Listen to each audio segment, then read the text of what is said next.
அனைவருக்கும் வணக்கம். உங்க கிருஷப் அகாடமியிலிருந்து வினிதா. இந்த வீடியோல பார்த்தீங்க அப்படின்னா, நம்ம மாநில சட்டமன்றத்தின் செயல்பாடுகள் பத்தி பார்க்க போறோம். இப்ப மாநில சட்டமன்றம் அப்படின்னா, நமக்கு 6 மாநிலங்கள்ல மட்டும்தான் ஈரவை கொண்ட மாநில சட்டமன்றம் இருக்கு. மற்ற எல்லா மாநிலங்கள்லயும் ஓரவை மட்டும்தான் இருக்கு. இப்ப பார்த்தீங்கன்னா, நமக்கு பீகார்ல, கர்நாடகால 2 அவை இருக்கு. அப்ப மக்களால் தேர்ந்தெடுக்கப்பட்ட பிரதிநிதிகளை கொண்ட அவையை நம்ம என்ன சொல்லுவோம்? சட்டமன்ற பேரவைன்னு சொல்லுவோம். அதுக்கப்புறம் பார்த்தீங்கன்னா, என்னதுன்னா, இந்த ஆசிரியர்கள், பட்டதாரி ஆசிரியர்களால் அவங்களால தேர்ந்தெடுக்கப்பட்ட உறுப்பினர்களை கொண்ட அவையை நாம் என்ன சொல்லுவோம்? சட்டமன்ற மேலவை அப்படின்னு சொல்லுவோம். போன இதிலேயே பார்த்தோம். அப்போது 2 அவை இருக்கும் பொழுதே இந்த டிஃப்ரென்ஸ் மாநில சட்டமன்ற பேரவை, மாநில சட்டமன்ற மேலவை அப்படின்னு சொல்லி கொடுத்துருப்பாங்க. இப்போ நார்மலாக நம்ம தமிழ்நாடுக்கு பார்த்தீங்கன்னா ஒரே ஒரு அவை மட்டும்தான் இருக்குது. அதனால் நம்ம அதை என்ன சொல்லுவோம்னா மாநில சட்டமன்றம் அப்படின்னு மட்டும்தான் சொல்லுவோம். அதனால் நீங்கள் கன்ஃபியூஸ் ஆகிக்கக்கூடாது. ஒரு அவை இருக்கிறங்காட்டி மாநில சட்டமன்ற பேரவைன்னு சொல்லாமல் வெறும் மாநில சட்டமன்றம் அப்படின்னு சொல்கிறோம். 2 அவை இருக்கும் பொழுது அது வித்தியாசப்படுத்தி காட்டணும்ல. அதனால் அந்தந்த மாநிலங்களில் மட்டும் 2 அவை இருக்கக்கூடிய மாநிலங்களில் மட்டும் மாநில சட்டமன்ற பேரவை, மாநில சட்டமன்ற மேலவை அப்படின்னு சொல்லிட்டு வித்தியாசப்படுத்தி காட்டுறதுக்காக அப்படி சொல்லியிருப்போம். ஓகேங்களா? அதனால தான் நம்ம ஸ்கூல் புக்கில் நிறைய எல்லா பிளேஸ்லையுமே மாநில சட்டமன்றம் அப்படின்னு மட்டும்தான் கொடுத்துருப்பாங்க. ஆனால் நம்ம புரிஞ்சுக்கிறது இருக்குது. அப்போ 2 அவை அந்த மாநிலத்தில் இருந்துச்சுன்னா எப்படி இருக்கும்? இங்கே நம்ம அப்படி தான் பார்ப்போம். பொதுவாக மாநில சட்டமன்றம் அப்படின்னு பார்த்துட்டே வருவோம். அப்போ இந்த இடத்துல இப்போ மசோதா தாக்கல் பண்ணும் பொழுது ஒருவேளை அந்த இடத்துல 2 அவை இருந்துச்சுன்னா அங்கே என்ன ப்ராசஸ் நடக்கும் அப்படிங்கிற மாதிரி பார்ப்போம். நீங்கள் இதில் ஃபுல்லாகவே எப்படி கம்பேர் பண்ணிக்கணும்னா, நான் முன்னாடியே சொல்லியிருக்கிறேன், மாநில சட்டமன்ற பேரவையை நீங்கள் எது கூட கம்பேர் பண்ணிக்கணும்? லோக்சபா கூட கம்பேர் பண்ணிக்கணும். மக்களால் தேர்ந்தெடுக்கப்பட்ட பிரதிநிதிகளை கொண்ட மாநில அவையை நம்ம எது கூட கம்பேர் பண்ணிக்கணும்? லோக்சபா கூட கம்பேர் பண்ணிக்கணும். அதே மாதிரி ராஜ்யசபா கூட எதை கம்பேர் பண்ணிக்கணும்? சட்ட மேலவையை கம்பேர் பண்ணிக்கணும். அங்கே அவங்க 2 அவை எப்படி பண்ணுறாங்களோ அதே மாதிரி தான் இங்கேயும் இருக்கும். புரிஞ்சுதுங்களா? இதை புரிஞ்சு எப்படி அங்கே குடியரசுத் தலைவருடைய வேலையோ அதே மாதிரி தான் இங்கே ஆளுநருடைய வேலை. அதே மாதிரி அங்கே பிரதம அமைச்சர், இங்கே முதலமைச்சர், எல்லாமே அப்படியே ஈக்குவலாக தான் இருக்கும். நம்ம எதெல்லாம் வித்தியாசமாக இருக்குதோ அந்த ஒரு வேளை அங்கே இருக்கக்கூடிய மக்களவைக்கும் இங்கே இருக்கக்கூடிய சட்டமன்ற பேரவைக்கும் ஏதாவது வித்தியாசம் இருந்துச்சுன்னா மட்டும் அதை மட்டும் சொல்கிற மாதிரி இருக்கும். புரிஞ்சுதுங்களா? அந்த வித்தியாசத்தை மட்டும்தான் நம்ம மனப்பாடம் பண்ணிக்கணும், தெரிஞ்சு வச்சுக்கணும். மற்றபடி எல்லாமே காமனாக தான் இருக்கும். புரிஞ்சுதுங்களா? பாருங்கள், நம்ம ஸ்கூல் புக்கில் எங்கே இருக்குது அப்படின்னு பார்த்தீங்கன்னா, சட்டமன்றத்தின் செயல்பாடுகள் அப்படிங்கிறது 10ஆம் வகுப்பு குடிமையியலில் பாடம் 3 லெசன் 3ல் மாநில அரசில் 3.4 கொடுத்துருக்காங்க. ஒரு சின்ன டாபிக் தான். நான் முன்னாடியே சொல்கிறேன், நீங்கள் இந்த மத்திய அரசு, பாராளுமன்றம், மக்களவை, மாநிலங்களவை இது எல்லாமே பார்த்துட்டு அடுத்தது இதை பாருங்கள். அதை பார்க்காம இதை பார்த்தீங்கன்னா கண்டிப்பாக புரியவே புரியாது. முக்கியமாக ஃப்ரெஷர்ஸ்க்கு சுத்தமாக புரியாமல் போயிடும். நடுவில் ஏதோ எந்த சப்ஜெக்டாக இருந்தாலுமே நடுவில் ஏதோ ஒரு டாபிக் எடுத்து நான் படிக்கிறேன் அப்படிங்கிற அந்த தப்பு மட்டும் பண்ணவே பண்ணாதீங்க. ஆரம்பத்துலேருந்து ஃபஸ்ட்டு டாப்பிக்லேருந்து வாங்க. பாலிட்டி இப்போ தான் இந்த வீடியோ பார்க்குறீங்கன்னா நீங்கள் ஃபஸ்ட்டு நம்ம அந்த வரலாற்று பின்னணி போட்டிருப்போம், அதுலேருந்து வந்தீங்கன்னா தான் கரெக்டாக இருக்கும். புரிஞ்சுதுங்களா? பாருங்கள், ஃபஸ்ட்டு நம்ம போயிடலாம். சட்டமன்ற அதிகாரங்கள் என்னென்ன அதிகாரங்களாக இருக்குது? சட்டமன்றத்துடைய அதிகாரங்களில் என்னென்ன, அதாவது மாநில சட்டமன்றத்துடைய அதிகாரங்கள். அரசியலமைப்பின்படி மாநில பட்டியலில் உள்ள அனைத்து துறைகள் மீதும் மாநில சட்டமன்றம் சட்டத்தை நிறைவேற்றலாம். இது நமக்கு தெரியும். மத்திய பட்டியல், மாநில பட்டியல், பொது பட்டியல்னு இருக்குது. மத்திய பட்டியலில் இருக்கக்கூடிய துறைகள் மீதான சட்டம் இயற்றுவதற்கு மத்திய அரசுக்கு, மத்திய பாராளுமன்றத்துக்கு அதிகாரம் இருக்குது, மத்திய சட்டமன்றத்திற்கு அதிகாரம் இருக்குது. அதே மாதிரி மாநில பட்டியலில் இருக்கக்கூடிய துறைகள் மீது சட்டம் இயற்றுவதற்கு யாருக்கு அதிகாரம் இருக்குது? மாநில சட்டமன்றத்திற்கு தான் அதிகாரம் இருக்குது. அப்போ மாநில சட்டமன்றம்னா நீங்கள் எதையும் எடுத்துக்கணும், பேரவையும் எடுத்துக்கணும், மேலவை, ரெண்டையுமே எடுத்துக்கணும். பொதுவாக இங்கே கொடுத்துருக்காங்க. புரிஞ்சுதுங்களா? மாநில சட்டமன்றம் அப்படிங்கிறது ஈரவையும் கொண்டது தான். ஓகேங்களா? நம்ம இதில் இல்லாதனால பொதுவாக கொடுத்துருப்பாங்க. புரிஞ்சுதுங்களா? அடுத்தது பாருங்கள், பொது பட்டியலிலும் சட்டம் இயற்றலாம். அப்போ மாநில பட்டியல்லையும் மாநில சட்டமன்றம் சட்டம் இயற்றலாம், பொது பட்டியல்லையும் சட்டம் இயற்றலாம். பொது பட்டியலில் பார்த்தீங்கன்னா மத்திய அரசும் சட்டம் இயற்றலாம், அதாவது மத்திய சட்டமன்றமும் சட்டம் இயற்றலாம், மாநில சட்டமன்றமும் சட்டம் இயற்றலாம். நம்ம முன்னாடியே பார்த்தோம், அதுதான் சொல்கிறாங்க. அப்போ ஆனால் அதே சட்டத்தை மத்திய அரசு இயற்றும் பொழுது மாநில அரசின் சட்டம் செயலற்றதாகிவிடும். இது நம்ம முன்னாடியே பார்த்தோம். பொது பட்டியலில் மத்திய அரசும் சட்டம் இயற்றலாம், மாநில அரசும் சட்டம் இயற்றலாம்.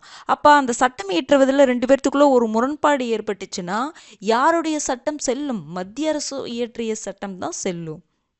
இது கூட கூட்டாட்சி தொடர்பான பிரச்சனைகளில் நம்ம இதை பற்றி பார்த்தோம். ஓகேங்களா? அப்போ இதெல்லாம் பார்த்த பாயிண்ட்டு தான். அப்போ மாநில பட்டியல்லையும் பொது பட்டியல்லையும் மாநில சட்டமன்றம் என்ன பண்ணலாம்? சட்டம் இயற்றலாம். ஆனால் பொதுப்பட்டியலில் சட்டம் இயற்றும் போது அதே சட்டத்தை மத்திய அரசு இயற்றுச்சு அப்படின்னா மாநில அரசின் சட்டம் என்னவாயிரும்? செயலற்றதாகிரும் அப்படின்னு சொல்கிறாங்க. ஓகேங்களா? அடுத்தது பாருங்க, மத்திய நாடாளுமன்ற நடைமுறையை போன்றே மாநில சட்டமன்றத்தின் மசோதாவும் சட்டமாக நிறைவேறுகிறது. எப்படி அங்கே நாடாளுமன்றம்னா என்னென்னவை? மக்களவை, மாநிலங்களவை. அங்கே எப்படி ஒரு மசோதா சட்டமாக வருது, அதுக்கு என்னென்ன ப்ரொசீஜர்லாம் ஃபாலோ பண்ணுறாங்களோ அதே மாதிரி தான் இங்கேயும் மாநில சட்டமன்றத்துலேயும் அதே மாதிரி இருக்கும். ஆனால் என்ன, 6 மாநிலங்களில் மட்டும்தான் 2 அவை இருக்குது, மற்ற மாநிலங்களில் ஒரே ஒரு அவை.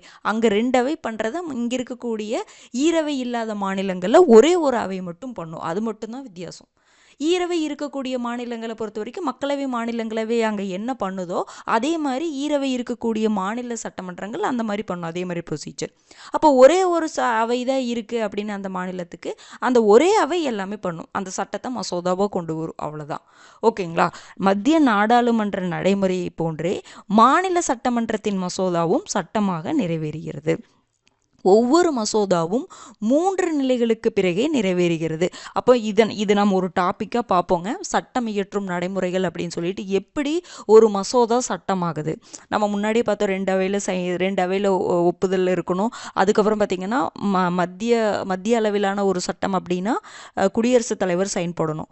மாநில அளவிலான ஒரு சட்டம் அப்படின்னா ஆளுநர் சைன் போடணும். நம்ம முன்னாடியே இதெல்லாம் பார்த்தோம் இல்லைங்களா? அப்போது அதுக்கு நடுவில் அந்த 2 அவையிலையும் 3 நிலைகள், first reading, second reading, third reading சொல்லிட்டு அந்த மசோதா அந்த 3 வாசிப்புகள் 3 நிலைகளை கடந்து வரும். அந்த ப்ரொசீஜரை நம்ம பார்ப்போம், தனியாகவே பார்ப்போம். புரிஞ்சுதுங்களா? இதை இப்போ தெரிஞ்சுக்கணும். ஒவ்வொரு மசோதாவும் எத்தனை நிலைகளுக்கு பிறகு? 3 நிலைகளுக்கு பிறகு தான் அந்த அவையில் நிறைவேறுவதற்கே 3 நிலைகளை கடந்து வரணும். புரிஞ்சுதுங்களா? அதுக்கப்புறம் தான் குடியரசுத் தலைவருக்கோ ஆளுநருக்கோ அனுப்புவாங்க. புரிஞ்சுதுங்களா? அடுத்தது பாருங்க, ஆளுநரின் ஒப்புதலுக்கு பின்பு அம்மசோதா சட்டமாகிறது. அப்போ மாநில சட்டமன்றம் ஒரு மசோதாவை நிறைவேற்றுது, 3 நிலைகளுக்கு பிறகு நிறைவேற்றுது அப்படின்னா மாநில சட்டமன்றம் யாருக்கு அனுப்பணும்? ஒப்புதலுக்காக ஆளுநருக்கு. இதுவே மத்திய சட்டமன்றம், பாராளுமன்றம் அப்படின்னா யாருக்கு அனுப்புவாங்க? குடியரசுத் தலைவருக்கு அனுப்புவாங்க. புரிஞ்சுதுங்களா? ஓகே. அடுத்தது பாருங்க, பல்வேறு அவை நடவடிக்கைகளுக்காக பல்வேறு குழுக்களை என்ன பண்ணும்? மாநில சட்டமன்றம் அமைக்கும். இதெல்லாம் பார்த்தோம் இல்லைங்களா? எப்படி பாராளுமன்றத்தில் சில நடவடிக்கைகளுக்காக குழுக்கள் எல்லாமே அமைப்பாங்க பார்த்தீங்களா? அதே மாதிரி தான் இங்கேயும் மாநில சட்டமன்றத்திலையும் என்ன பண்ணுவாங்க? பல்வேறு குழுக்களை அமைப்பாங்க. ஓகேங்களா? அடுத்தது பாருங்க, ரொம்ப முக்கியமான பாயிண்ட்டு, மாநில சட்டமன்றம் இந்திய குடியரசுத் தலைவரின் தேர்தலில் பங்கேற்கும். ஓகேங்களா? மாநில சட்டமன்றம், அந்த மாநில சட்டமன்ற உறுப்பினர்கள் என்ன பண்ணுவாங்க? இந்திய குடியரசுத் தலைவர் தேர்தலில் பங்கேற்பாங்க. ஆனால் அவருடைய குடியரசுத் தலைவருடைய பதவி நீக்கத்தில் பங்கேற்க மாட்டாங்க. இதெல்லாம் நம்ம முன்னாடியே பார்த்துட்டோங்க. ஓகேங்களா? இது ரிவிஷன் மாதிரி தான் நீங்கள் எடுத்துக்கணும். இந்திய குடியரசுத் தலைவர் தேர்தலில் மாநில சட்டமன்ற உறுப்பினர்கள் பங்கேற்பாங்க, தேர்ந்தெடுக்கப்பட்ட மாநில சட்டமன்ற உறுப்பினர்கள் பங்கேற்பாங்க. ஆனால் அவருடைய பதவி நீக்கத்தில் பங்கேற்க மாட்டாங்க. புரிஞ்சுதுங்களா? இன்னொன்று, சரி, அப்போ உங்களுக்கு இங்கே சட்டமேலவை இருக்கும், நம்ம மாநிலத்தில் சட்டமேலவை கிடையாது. அப்போ சட்டமேலவை உறுப்பினர்கள், சட்டமேலவைன்னு இங்கே என்ன வரும்? லெஜிஸ்லேட்டிவ் கவுன்சில், மாநில சட்டமேலவைன்னு சொல்லுவோம். லெஜிஸ்லேட்டிவ் கவுன்சிலோடைய மெம்பர்ஸு குடியரசுத் தலைவர் தேர்தலில் பங்கேற்பாங்களா?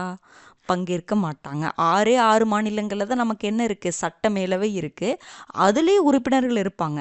அந்த 6 மாநிலங்களில் இருக்கக்கூடிய சட்டமேலவை உறுப்பினர்கள் குடியரசுத் தலைவர் தேர்தலில் பங்கேற்பாங்கன்னா பங்கேற்க மாட்டாங்க. லெஜிஸ்லேட்டிவ் அசம்பிளி, சட்டமன்ற பேரவை இருக்குது பார்த்தீங்களா? அதில் இருக்கக்கூடிய உறுப்பினர்கள் தான் குடியரசுத் தலைவர் தேர்தலில் பங்கேற்பாங்க. மாநில சட்டமேலவை உறுப்பினர்கள் பங்கேற்க மாட்டாங்க. ஓகேங்களா? தேர்ந்தெடுக்கப்பட்ட உறுப்பினர்களும் பங்கேற்க மாட்டாங்க, நியமிக்கப்பட்ட உறுப்பினர்களும் பங்கேற்க மாட்டாங்க. நீங்கள் குடியரசுத் தலைவர் டாப்பிக்கை பார்த்துருந்தீங்கன்னா நான் என்ன சொல்ல வரேன்னு உங்களுக்கு புரிஞ்சிருக்கும். ஓகேங்களா? அடுத்தது பாருங்கள், பாராளுமன்றத்தால் நிறைவேற்றப்பட்ட அரசியலமைப்பு திருத்த மசோதா மாநில சட்டமன்ற ஒப்புதலுக்காக வந்தால் அதற்கு ஒப்புதல் அளித்தல் அல்லது மறுத்தல். வேற மாநில சட்டமன்றம் என்ன பண்ணும்? இப்போது பாராளுமன்றத்தில் மட்டும்தான் என்ன பண்ண முடியும்? அரசியலமைப்பு திருத்த மசோதாவை கொண்டு வர முடியும். மாநில சட்டமன்றத்தில் கொண்டு வர முடியுமா? முடியாது. இது நம்ம அரசியலமைப்பு திருத்த மசோதான்னு ஒரு டாப்பிக்கே நம்ம பார்த்தோம். ஒரு அரசியலமைப்பில் ஏதாவது ஒரு விஷயத்தை திருத்தணும்னா ஃபஸ்ட்டு அதை மசோதா கொண்டு வந்து அதுக்கப்புறம் சட்டமாக்குவாங்க. அப்போ அரசியலமைப்பு திருத்த மசோதாவை கொண்டு வரணும் அப்படின்னா பாராளுமன்றத்தில் மட்டும்தான் கொண்டு வர முடியும். மாநில சட்டமன்றத்தில் அறிமுகப்படுத்த முடியாது. ஆனால் ஒரு இடத்துல ஓகேங்களா, சில விஷயங்களில் மாநில சட்டமன்றத்துடைய ஒப்புதல் தேவைப்படும். நம்ம 3 கிளாசிஃபிகேஷன் நம்ம பார்த்தோம், ஞாபகம் இருக்குங்களா? சில விஷயத்தில் அரசியலமைப்பு திருத்தம் பண்ணணும் அப்படின்னா பாதிக்கு மேற்பட்ட மாநில சட்டமன்றங்களுடைய ஒப்புதல் தேவை அப்படின்னு சொல்லி பார்த்தோமா? அப்போ என்ன பண்ணுவாங்க?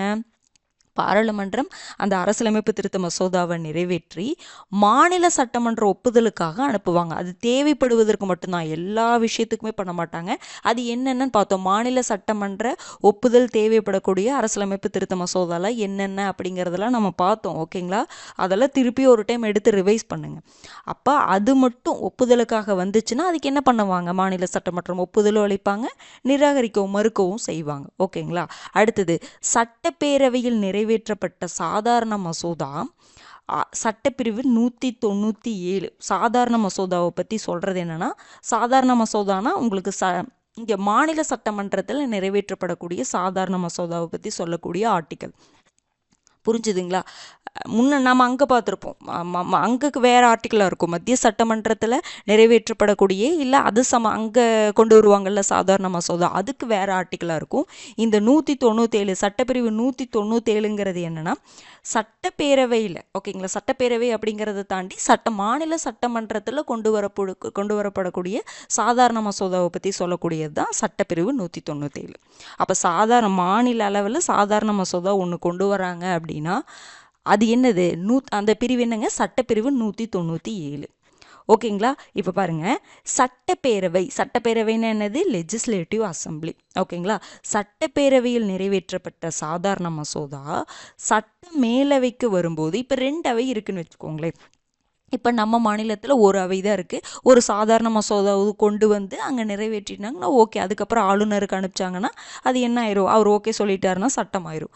இதுவே 2 அவை இருக்குல்ல, 6 மாநிலங்களில் 2 அவை இருக்குல்ல, அங்கே என்ன ப்ரொசீஜர் ஃபாலோ பண்ணுவாங்க அப்படிங்கிறத இந்த இடத்துல பார்க்குறோம். இப்போ சட்டப்பேரவையில் ஒரு சாதாரண மசோதா நிறைவேற்றப்பட்டுருச்சு. ஓகேங்களா? அறிமுகப்படுத்தி நிறைவேற்றப்பட்டுட்டாங்க. அப்போ 2 அவை இருக்கிறங்காட்டி என்ன பண்ணணும்? சட்ட மேலவைக்கு அனுப்பணும். ஓகேங்களா? சட்டப்பேரவை டு இங்கே நிறைவேற்றம் பண்ணிட்டு என்ன பண்ணுவாங்க? லெஜிஸ்லேட்டிவ் கவுன்சிலுக்கு அனுப்புவாங்க. அப்படி அனுப்பும் பொழுது சட்ட மேலவைக்கு வரும் பொழுது சட்ட மேலவை என்னென்னலாம் நடவடிக்கை எடுக்கலாம் அந்த மசோதா தொடர்பாக? ஓகேங்களா? பாருங்க, அந்த மசோதாவை என்ன பண்ணலாம்? நிறைவேற்றலாம். ஓகே சொல்லலாம். ஓகே அப்படின்னு சொல்லலாம். வேறு என்ன பண்ணலாம் அப்படின்னா, சில திருத்தங்களுடன் மசோதாவினை சட்டப்பேரவைக்கு திருப்பி அனுப்பலாம். ஏன்னா இது கொஞ்சம் வித்தியாசமாக இருக்கும். நம்ம மக்களவை மாநிலங்களவை பார்க்குறோம் இல்லைங்க, அதுக்கும் இங்கே மாநில சட்டமன்ற பேரவை, மாநில சட்டமன்ற மேலவை, அந்த 2க்கும் கொஞ்சம் வித்தியாசம் இருக்கும் பாருங்கள். சில திருத்தங்களுடன் மசோதாவினை சட்டப்பேரவைக்கு திருப்பி அனுப்பலாம். மசோதாவை என்ன பண்ணலாம்? நிராகரிக்கலாம். எவ்வித நடவடிக்கையும் எடுக்காமல் இருக்கலாம். எவ்வளோனா இந்த இடத்துல 3 மாதம்னு போட்டுக்கோங்க, 4 மாதம்னு போட்டிருக்கு. இந்த இடத்துல 3 மாதம். ஏன் 4 மாதம் போட்டிருக்கேன்னு நான் சொல்கிறேன். ஓகேங்களா? இங்கே 3 மாதம். புரிஞ்சுதுங்களா? இப்போது ஒரு சட்டப்பேரவையில் லெஜிஸ்லேட்டிவ் அசம்பிளியில் ஒரு மசோதா நிறைவேற்றப்பட்டுருச்சு.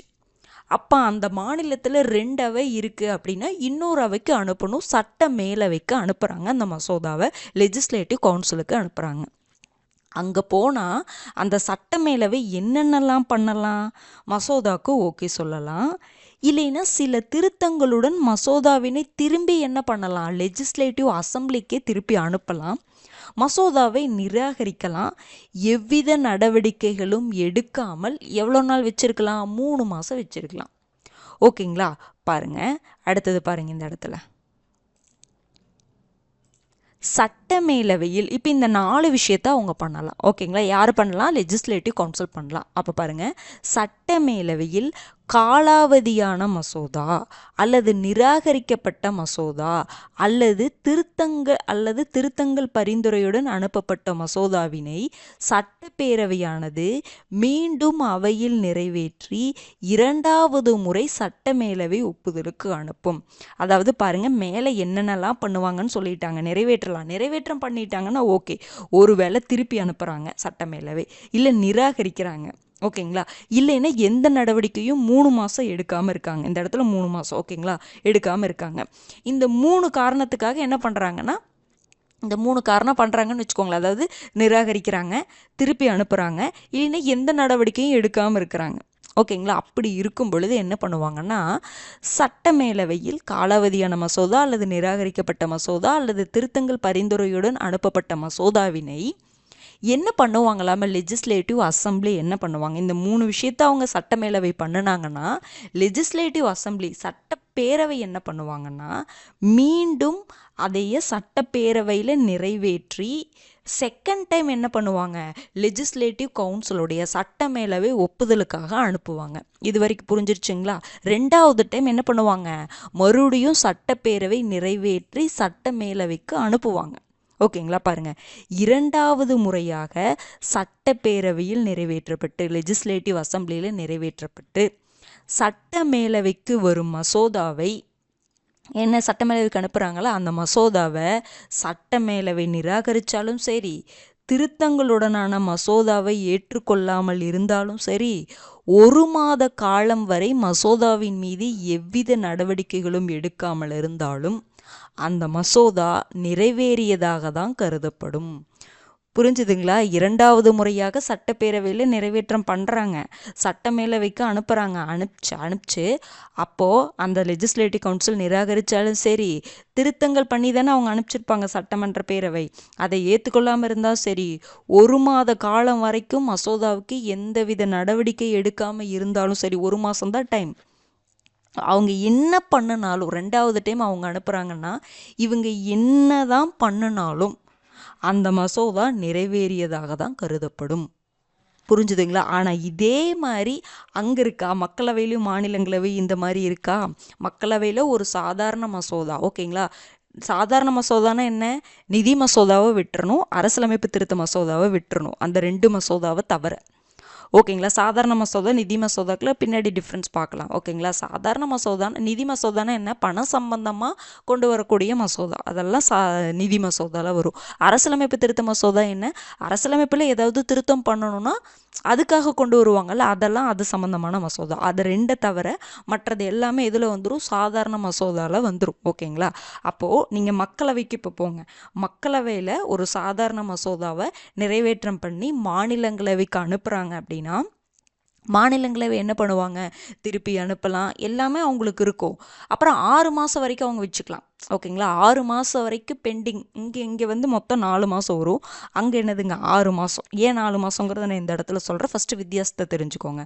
அங்கே 4 மாதம் வரைக்கும் 6 மாதம் வரைக்கும் பெண்டிங் வச்சுருக்கிறாங்க, இல்லை இதுக்குள்ளே அவங்களுக்குள்ள ஒரு முரண்பாடு இருக்குது அப்படின்னு என்ன பண்ணுவாங்க, ஈரவை கூட்டத்தை அங்கே கூட்டுவாங்கல்ல மக்களவை மாநிலங்களவை பொறுத்த வரைக்கும். இங்கே அப்படி பண்ண மாட்டாங்க. ஓகேங்களா. இப்போ பாருங்கள், இப்போ சட்டப்பேரவை இங்கே மாநில சட்டமன்ற பேரவை வந்து செகண்ட் டைம் என்ன பண்ணுறாங்க, திருத்தத்துடன் என்ன பண்ணுறாங்க, சட்டமேலவைக்கு அனுப்புகிறாங்க. அப்போ சட்டமேலவை என்ன பண்ணனாலும் சரி, நிராகரித்தாலும் சரி, திருத்தங்களுடன் மசோதாவை ஏற்றுக்கொள்ளாமல் இருந்தாலும் அதுக்கப்புறம் ஏற்கனவே 3 மாதம் பெண்டிங் வச்சுருக்காங்க, இல்லை மறுபடியும் 1 மாதம் ரிட்டன் அனுப்பும் பொழுது 1 மாதம் வரைக்கும் தான் பெண்டிங் வச்சுருக்க முடியும். ஓகேங்களா. அப்படி வச்சுருந்தாங்கன்னா அந்த மசோதா என்ன தான் நிறைவேறிடுச்சுன்னு தான் அர்த்தம்.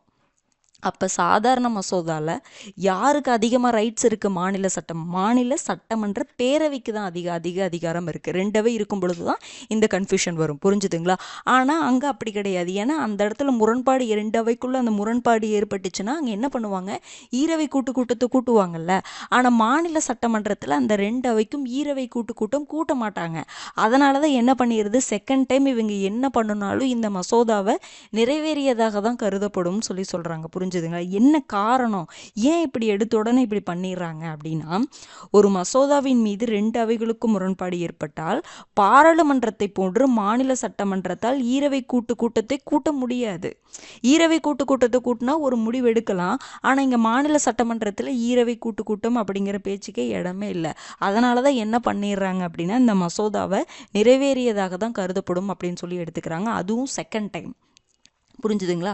அப்போ ஒரு லெஜிஸ்லேட்டிவ் கவுன்சில் அப்படிங்கிறது எத்தனை மாதம் வரைக்கும், அதாவது அந்த சட்ட மேலவை அப்படிங்கிறது எத்தனை மாதம் வரைக்கும் அந்த பில்லை பெண்டிங்கில் வச்சுக்கலாம்னா 4 மாதம். இங்கே ஒரு 3 மாதமாக, ஃபஸ்ட்டு ஒரு 3 மாதம் எந்த நடவடிக்கையும் எடுக்காமல் இருப்பாங்க. இந்த இடத்துல 3ன்னு போட்டுக்கோங்க. நடவடிக்கை எடுக்காமல் இருந்தாங்க அப்படின்னா என்ன பண்ணுவாங்க, மீண்டும் நிறைவேற்ற என்ன பண்ணுவாங்க, 2வது முறை சட்டமேலவைக்கு அனுப்புவாங்க. அப்படி அனுப்பும் பொழுது சட்டமேலவை எவ்வளோ நாள் பெண்டிங்கில் வச்சுக்கலாம், 1 மாதம். அப்போ இங்கே ஒரு 3, இங்கே ஒரு 1, மொத்தம் 4 மாத காலம்.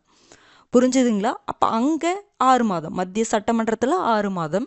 இந்த இடத்துல இந்த வித்தியாசத்தை மட்டும் தெரிஞ்சுக்கோங்க. 2வே இருக்கும் பொழுது எப்படி அந்த இடத்துல சாதாரண மசோதாவை நிறைவேற்றணும் அப்படின்னா, அந்த இடத்துல யாருக்கு அதிகமாக ரைட்ஸ் இருக்குது அப்படின்னா, மாநில சட்டமன்ற பேரவைக்கு தான் இருக்குது. ஓகேங்களா? அதுக்கு காரணம் என்னென்னா, ஈரவை கூட்டத்தை கூட்ட முடியாது அப்படிங்கிறங்காட்டி. ஏன்னா மத்திய அளவில் பார்த்தீங்கன்னா ஈரவை கூட்டத்தை கூட்டலாம். அந்த சட்டம் தொடர்பாக, அந்த மசோதா தொடர்பாக முரண்பாடு ஏற்பட்டுச்சுன்னா ஈரவை கூட்டத்தை கூடி அந்த இடத்துல முடிவெடுக்க முடியும். ஆனால் இங்கே அந்த மாதிரி பண்ண முடியாதனால தான் என்ன பண்ணுறாங்க, ஒரு செகண்ட் டைம் வரைக்கும் சான்ஸ் கொடுக்குறாங்க. செகண்ட் டைம் அனுப்பிச்சு அவங்க இது மாதிரி பண்ணினாங்க அப்படின்னா மசோதா நிறைவேறியதாக தான் கருதப்படும் அப்படின்னு சொல்லி சொல்கிறாங்க. புரிஞ்சிச்சுங்களா? அப்போ இதெல்லாம் பார்த்துக்கோங்க. இதெல்லாம் நீங்கள் முன்னாடி அந்த மத்திய சட்டமன்றம், மத்திய சட்டமன்றத்தை பார்க்காம இதெல்லாம் பார்த்தீங்கன்னா கொஞ்சம் கன்ஃபியூஸ் ஆகிற மாதிரி இருக்கும். அப்போ மாநில அளவில் மாநில சட்டமன்றத்தில் சாதாரண மசோதா நிறைவேற்றுவதை பற்றி குறிப்பிடக்கூடிய சட்டப்பிரிவு பார்த்தீங்கன்னா சட்டப்பிரிவு 197. மறந்துடாதீங்க. ஓகேங்களா? அப்போ என்னென்னலாம் பண்ணலாம் அப்படிங்கிறத பார்த்துக்கோங்க. இது ரொம்ப ரொம்ப முக்கியமாக, இதை தெரிஞ்சு வச்சுக்கோங்க. ஓகேங்களா? இதுக்கு ரீசன் என்ன அப்படின்னா, இந்த ஈரவை கூட்டத்தை கூட்ட முடியாது, அதுதான் காரணம். இங்கே இது மட்டும்தான் வித்தியாசம். மக்களவை மாநிலங்களவை அங்கே இருக்கிறக்கும் இங்கே சட்டமன்ற பேரவை சட்டமன்ற மேலவை இருக்கிறக்கும் அந்த வித்தியாசம் பார்த்திங்கன்னா இந்த சாதாரண மசோதாவில் இந்த ஈரவை கூட்டம் அப்படிங்கிறது ரொம்ப முக்கியமானது. ஏன்னா இங்கே கூட்ட முடியாது.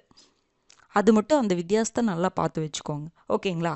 அடுத்தது பாருங்கள், நிதி அதிகாரம் என்னென்ன இருக்குது. இப்போ பார்த்திங்கன்னா நம்முடைய மாநிலத்துடைய நிதிநிலையை யார் கட்டுப்படுத்துவாங்க, மாநில சட்டமன்றம் தான். மாநில சட்டமன்றம்னா 2 இருக்கக்கூடிய மாநிலங்களில் 2 நம்ம எடுத்துக்கணும். ஓகேங்களா? மாநில சட்டமன்றம் தான் மாநிலத்தின் நிதிநிலையை கட்டுப்படுத்துது. ஓகேங்களா? அப்போ பாருங்கள், சட்டமன்ற கீழவைன்னு என்னது, சட்டமன்ற பேரவை. கீழவையானது மேலவையை காட்டிலும் பண நடவடிக்கைகளில் அதிக அதிகாரத்தை பெற்றுள்ளது. ஓகேங்களா? சட்டமன்ற கீழவை. இப்போ என்னன்னா, இப்போ நிதி மசோதா இல்லை பண மசோதான்னு வச்சுக்கோங்க. பண மசோதாவை நான் எங்கே தான் அறிமுகப்படுத்த முடியும், சட்டமன்ற பேரவையில் 2 இருந்துச்சுன்னா.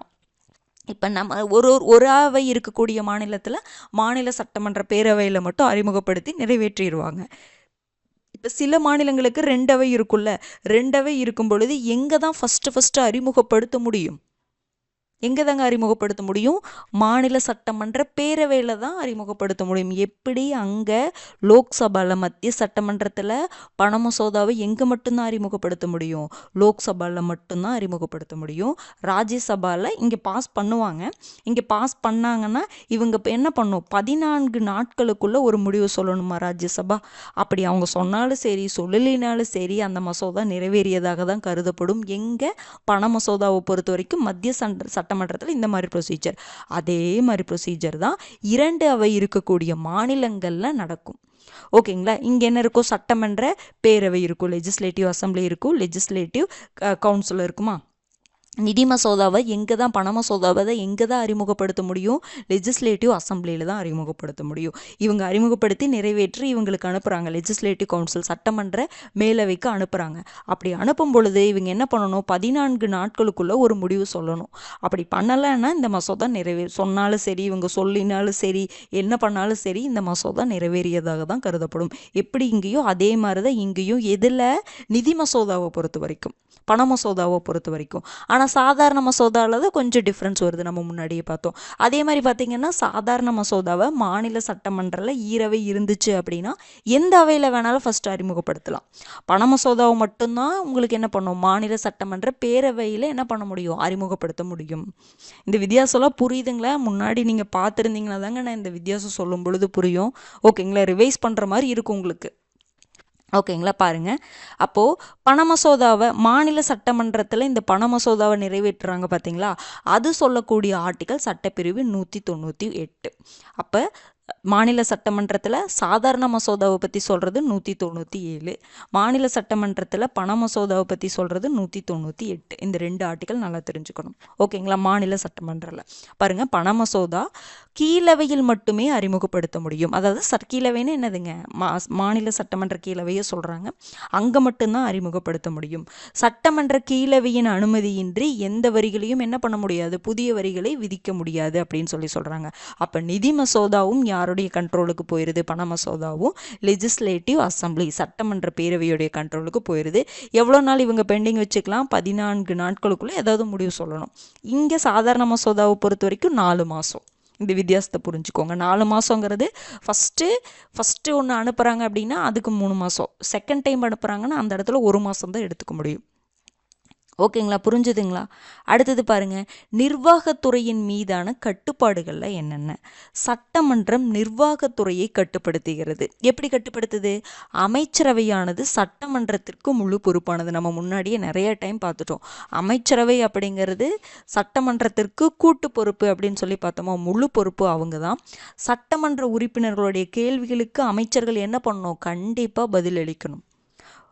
சட்டமன்ற உறுப்பினர்கள்னால் யார், உறுப்பினர்களில் அமைச்சர்கள்னால் யார், எவ்வளோ பேர் அமைச்சர்களாக இருக்கணும் உறுப்பினர்களில், இது எல்லாமே நம்ம முன்னாடியே பார்த்துட்டோம். ஓகேங்களா? இந்த இடத்துல ஒரு சென்டென்ஸாக இருக்கும், ஆனால் இதில் நம்ம எவ்வளோ கிளாஸஸ் இந்த உறுப்பினர்கள் அமைச்சர்கள் தொடர்பாக பார்த்தோங்கிறது நீங்கள் ரிவைஸ் பண்ணி தான் ஆகணும். ஓகேங்களா? அமைச்சரவைக்கு எதிராக நம்பிக்கையில்லா தீர்மானம் கொண்டு வரப்பட்டு நிறைவேற்றப்பட்டால் அமைச்சர்கள் பதவி நீக்கம் செய்யப்படுவர்.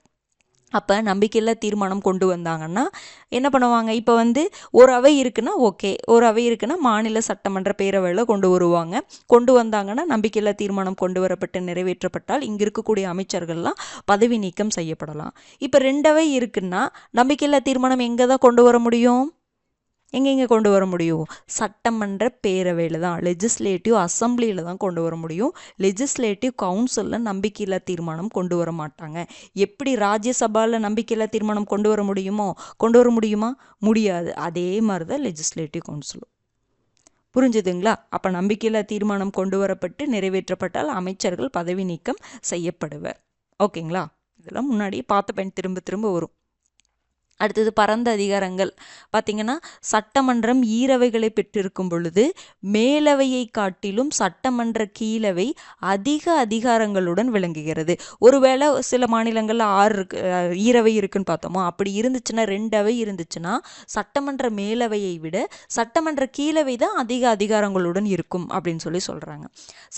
ஏன் அப்படின்னா, சட்டமன்ற பேரவை மாநில நிதிநிலையை முற்றிலும் கட்டுப்படுத்துவது அவங்க தான். ஏன்னா பண மசோதாவனாவே அங்கே தான் கொண்டு வர முடியும், சட்டமன்ற பேரவையில் தான் கொண்டு வர முடியும், லெஜிஸ்லேட்டிவ் அசம்பிளியில் தான் கொண்டு வர முடியும்.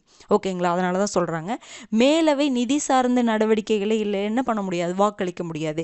எப்படி ராஜ்யசபா மத்திய சட்டமன்றத்தில், அதே மாதிரி தான் இங்கே லெஜிஸ்லேட்டிவ் கவுன்சில். ஓகேங்களா? அடுத்தது பாருங்கள், சட்டமன்ற கூட்டத்தொடர்னா நான் 2யுமே சொல்கிறேன். சட்டமன்ற பேரவை, சட்டமன்ற மேலவை, 2 அவை இருக்கக்கூடிய இடத்துல 2 அவை. மாநில சட்டமன்றனாவே நீங்கள் 2 அவையும் எடுத்துக்கணும். புரிஞ்சுதுங்களா? பாருங்கள், சட்டமன்றத்தின் இந்த இடத்துல மாநில சட்டமன்றத்தின், ஓகேங்களா, மாநில சட்டமன்றத்தின் ஒரு கூட்டத்தொடருக்கும் அடுத்த கூட்டத்தொடருக்கும் இடைப்பட்ட கால இடைவெளி எவ்வளவா இருக்கணும், 6 மாதங்களுக்கு மேல் இருத்தல் கூடாது. நம்ம அதுலேயும் பார்த்தோமா, அங்கேயும் அப்படி தானே, பாராளுமன்ற கூட்டத்தொடருமே இப்படி தான், அந்த கூட்டத்தொடருக்கு இடைவெளியில் 6 மாதங்களுக்கு மேல் இடைவெளி இருக்கக்கூடாதுன்னு சொல்லி பார்த்தோம். ஓகேங்களா? அடுத்தது, ஒரு சட்டமன்றம், மாநில சட்டமன்றம் அப்படி பார்த்தா ஒரு வருடத்தில் 3 முறை கூடுகின்றது. அங்கேயும் அப்படி தான். அங்கே எப்படி பட்ஜெட் கூட்டத்தொடர், குளிர்கால கூட்டத்தொடர், மழைக்கால கூட்டத்தொடர் பார்க்குறோம்ல, அதே மாதிரி தான் இங்கேயும் 3 கூட்டத்தொடர் கூடும். பொது தேர்தல் முடிந்தவுடன் நடக்கும் முதல் கூட்டத்திலும் ஒவ்வொரு வருடத்தின் முதல் கூட்டத்திலும் ஆளுநர் கலந்து கொண்டு அவையை துவக்கி வைத்து சிறப்புரையாற்றுகிறார். எப்படி அங்கே குடியரசுத் தலைவர், பாராளுமன்ற பொது தேர்தல் முடிந்தவுடன் நடக்கும் முதல் கூட்டத்திலும் ஒவ்வொரு வருடத்தில் முதல் கூட்டத்திலும் மத்திய சட்டமன்றத்தில் யார் உரையாற்றுவாங்க, குடியரசுத் தலைவர். இங்கே ஆளுநர். ஓகேங்களா? அடுத்தது பாருங்க, சட்டமன்ற மொழி என்னவா இருக்கலாங்க. இப்போ மாநில சட்டமன்றங்களில் இருக்குல்ல, அங்கே என்ன மொழி பயன்பாடு இருக்கும் அப்படின்னு பார்த்தீங்கன்னா, அந்த மாநிலத்தின் மொழி இந்தி, ஆங்கிலம் ஆகிய மூன்றையும் சட்ட நடவடிக்கைகளின் போது உறுப்பினர்கள் பயன்படுத்தலாம். எதை வேணாலும் பயன்படுத்தலாம். அந்த மாநிலத்தின் மொழி ஹிந்தி, ஆங்கிலம். ஓகேங்களா? இந்த மூன்றையும் என்ன பண்ணலாம்? சட்டமன்ற நடவடிக்கைகளின் போது உறுப்பினர்கள் பயன்படுத்தலாம் அப்படின்னு சொல்லிட்டு இந்திய அரசியலமைப்பு கூறுது. அது என்ன ஆர்டிக்கல்? சட்டப்பிரிவு 210. நாங்கள் சட்டப்பிரிவு 120ன்னு ஒன்று படிச்சிருப்போம்ல, இது என்னதுங்க? பாராளுமன்றத்தில் அந்த மொழி பயன்பாடு. புரிஞ்சுதுங்களா? இது மாநில சட்டமன்றத்தில் என்ன மொழி பேசலாம், அந்த பிஸ்னஸில் எந்த மொழியில் நடக்கும்னு சொல்லக்கூடிய ஆர்டிக்கல் 210. அப்படியே 120 பார்த்தீங்கன்னா பாராளுமன்றத்தில் அங்கே என்ன பண்ணலாம்? ஹிந்தி, ஆங்கிலம் உபயோகப்படுத்தலாம். ஓகேங்களா? அப்புறம் சபாநாயகருடன் ஒப்புதலுடன் என்ன பண்ணலாம்?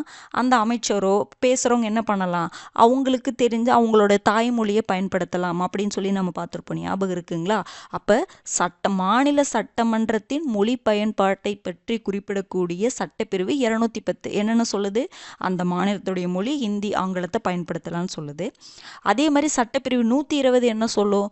பாராளுமன்றத்தில் மொழி பயன்பாடை பற்றி சொல்லுது. அதில் இன்னொன்று என்ன? ஹிந்தியும் ஆங்கிலமும் பயன்படுத்தணும்னு சொல்லியிருக்கோம் 120. அது போக சபாநாயகருடன் ஒப்புதலின் பேரில் ஒருவர் என்ன பண்ணலாம் அப்படின்னா தன்னுடைய தாய்மொழியில் உரையாற்றலாம் அப்படின்னு சொல்கிறது ஆர்டிக்கல் 120. இது நம்ம முன்னாடியே பார்த்துருக்கோம். இப்போ 210, 120 வித்தியாசத்தை பார்த்துக்கோங்க. ஓகேங்களா? இப்படி கம்பைன் பண்ணி படிச்சிட்டிங்கன்னா உங்களுக்கு ஈஸியாக இருக்கும். பாருங்கள், பாராளுமன்ற மொழி பயன்பாடை பற்றி சொல்லக்கூடிய ஆர்டிக்கல் பார்த்தீங்கன்னா சட்டப்பிரிவு 120.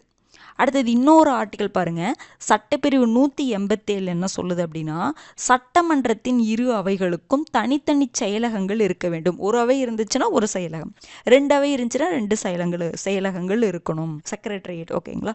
பாருங்கள், தமிழ்நாட்டின் தலைமைச் செயலகம் எங்கே இருக்குன்னா சென்னை புனித ஜார்ஜ் கோட்டையில் உள்ளது. அப்போ 187 என்ன சொல்லுது? சட்டமன்றத்தின் இரு அவைகளுக்கும் தனித்தனி செயலகங்கள் இருக்கணும் அப்படின்னு சொல்லுது. ஓகேங்களா? அப்போ சட்டப்பிரிவு 210, சட்டப்பிரிவு 120, சட்டப்பிரிவு 187 அதெல்லாம் பார்த்துக்கணும். சட்டமன்ற கூட்டத்தொடர் பாராளுமன்ற கூட்டத்தொடர் மாதிரி தான், அதுவும் ஈஸியாக தான் இருக்கும். அப்புறம் பார்த்தீங்கன்னா மேலவை தான் சட்டமன்ற 2 அவை இருந்துச்சு அப்படின்னா அந்த இடத்துல சாதாரண மசோதாவை பொறுத்த வரைக்கும் சரி, நிதி மசோதாவை பொறுத்த வரைக்கும் சரி, சட்டமன்ற பேரவைக்கு தான் அதிகமான அதிகாரம் கொடுத்துருக்குறாங்க. ஓகேங்களா? அப்போ நீங்கள் நல்லா படிச்சுக்கணும். சாதாரண மசோதா ஒரே ஒரு வித்தியாசம் இந்த இடத்துல நம்ம இங்கே என்ன பார்த்தோம்? சாதாரண மசோதா அங்கே பெண்டிங் 6 மாதம், மாநில சட்டமன்றத்தில் 4 மாதம். ஓகேங்களா? அந்த வித்தியாசத்தை மட்டும் நல்லா படித்து வச்சுக்கோங்க. ஓகேங்களா? பண மசோதாவை பொறுத்த வரைக்கும் 2 பக்கம், மத்திய சட்டமன்றத்திலும் சரி மாநில சட்டமன்றத்திலையும் சரி, அங்கே ராஜ்யசபா இங்கே லெஜிஸ்லேட்டிவ் கவுன்சில், ரெண்டுமே 14 நாள் அவங்களுக்கு டைம். அது தெரிஞ்சு வச்சுக்கோங்க. ஓகேங்களா? அப்போ சட்டப்பிரிவு 197 சாதாரண மசோதா, மாநில சட்டமன்றத்தில் சாதாரண மசோதா. சட்டப்பிரிவு 198 மாநில சட்டமன்றத்தில் பண மசோதா. அதே மாதிரி பார்த்திங்கன்னா சாதாரண மசோதாவை பொறுத்த வரைக்கும் மாநில சட்டமன்றத்தில் ஈரவை கூட்டத்தை கூட்ட முடியாது. 2 அவை இருக்கும் பட்சத்தில் ஈரவை கூட்டத்தை கூட்ட முடியாது. அதனால தான் 2வது டைம் சட்டப்பேரவை நிறைவேற்றி சட்டமேலவைக்கு அனுப்பும் பொழுது சட்டமேலவை என்ன பண்ணாலும் சரி அந்த மசோதா நிறைவேறியதாக தான் ஏற்றுக்கொள்ளப்படும். ஓகேங்களா? இது புரிஞ்சிருக்கும்னு நினைக்கிறேன். இதை திரும்ப திரும்ப பாருங்கள். எவ்வித நடவடிக்கைகளும் எடுக்காமல் இருத்தல் அப்படிங்கிறது பக்கத்தில் 3 மாதம்னு போட்டுக்கோங்க. ஃபஸ்ட்டு டைம் 3 மாதம் பெண்டிங் வைக்கலாம். அதுக்கப்புறம் பின்னாடி 2வது முறையாக அனுப்பும் பொழுது 1 மாதம் பெண்டிங் வைக்கலாம். இது 2 சேர்த்து தான் மொத்தம் 4 மாதம். அதுதான் இந்த இடத்துல நான் 4 மாதம்னு கொடுத்துருக்குறேன். அப்போ உங்களுக்கு அந்த டைம் பீரியடுக்கு எவ்வளோ நாள் சட்ட மேலவை ஒரு பில்லு பெண்டிங் வைக்கலாம் அப்படின்னா 4 மாதம். அதுதான் ஆன்சர். ஓகேங்களா? பார்த்துக்கோங்க. அங்கே 6 மாதம். இந்த வித்தியாசம்லாம் புரிஞ்சிச்சிங்களா? நான் ஏன் திரும்ப திரும்ப சொல்கிறேன்னா குழம்பக்கூடாது அப்படிங்கிறக்காக தான் சொல்கிறேன். நீங்கள் முன்னாடி நல்லா படிச்சிருந்தீங்கன்னா இப்போ நான் சொல்கிறது நல்லா தெளிவாக புரியுங்க. நீங்கள் தெளிவாக கவனிச்சுக்கோங்க. நான் திரும்ப திரும்ப சொல்கிறதுக்கு காரணம் நல்லா மனசில் பதியணும். நம்ம இந்த மிஸ்டேக் இதெல்லாம் தான் கொஷினாக கேட்பாங்க. ஓகேங்களா? இந்த மிஸ்டேக்கில் பண்ணிடக்கூடாது. அதுக்காக தான் நான் திரும்ப திரும்ப சொல்கிறேன். ஓகேங்களா? திருப்பி உங்களுக்கு இந்த இடத்துல கன்ஃபியூஸ் ஆகுதுன்னா திருப்பி எடுத்து பாருங்கள். திருப்பி நம்ம நோட்ஸ் கொடுக்குறோம், அதை எடுத்து பாருங்கள். பழைய இதெல்லாம் இருக்குது பார்த்தீங்களா? பழைய கிளாஸஸ் அந்த மத்திய சட்டமன்றத்தை எடுத்து பாருங்கள். அங்கே என்ன சாதாரண மசோதா, அரசியலமைப்பு திருத்த மசோதான்னு சொல்கிறாங்க. அது என்னென்னு போய் பாருங்கள். அந்த இடத்துல போய் பாருங்கள். அப்போ என்ன ஆகும்னா மறுபடியும் அதை போய் நீங்கள் ரிவைஸ் பண்ணுவீங்கல்ல. ஓகேங்களா? அதுக்காக சொல்கிறது தான். ஓகேங்களா? இப்போ மாநில சட்டமன்றத்துடைய செயல்பாடுகள் அவ்வளோதான் இதோட. இப்போ நம்ம இன்னொன்று இதில் ஒன்று எக்ஸ்ட்ரா என்ன பார்க்குறோன்னா, நம்ம முன்னாடி இந்த சாதாரண மசோதா நிதி மசோதாவை பற்றி நம்ம பார்க்கல. ஓகேங்களா. மத்திய சட்டமன்றத்தில் இப்போ நம்ம ஃபஸ்ட்டு இந்த டேப்லர் காலம்ல என்ன பார்க்க போகிறோம்னா, மத்திய சட்டமன்றம்னா என்னதுங்க, பாராளுமன்றம், மக்களவை, மாநிலங்களவை, அது அந்த இதுக்குள்ள வாங்க. அதில் சாதாரண மசோதாக்கும் நிதி மசோதாக்கும் என்ன வித்தியாசம், எப்படி அவங்க இன்ட்ரடியூஸ் பண்ணுவாங்க அப்படிங்கிறது இங்கே பார்த்துட்டு, இப்படியே நம்ம என்ன கம்பேர் பண்ணுவோம், மாநில சட்டமன்றத்தை கூட கம்பேர் பண்ணுவோம்.